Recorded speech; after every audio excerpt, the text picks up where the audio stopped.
Salut les gens, comment ça va? Désolé, je vous passe cette vidéo probablement assez tard, enfin je sais pas trop mais j'imagine, parce que j'étais chez un ami, j'avais pas trop le temps.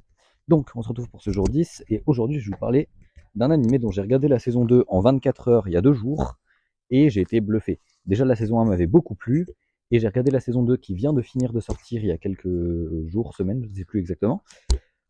C'était incroyable. Le personnage principal est toujours aussi génial.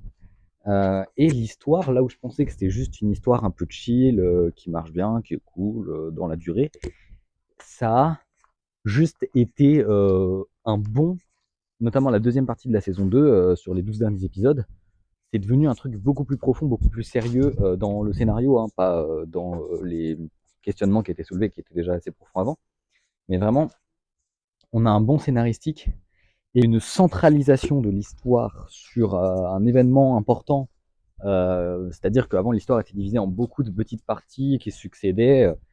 C'était très au jour le jour. Là, ça a été pendant 12 épisodes vraiment complètement lié sur un seul plan. Et c'était juste génial. Cet arc était magnifique. Le petit bémol, le dernier épisode m'a donné envie de casser mon téléphone, surtout la toute fin du dernier épisode.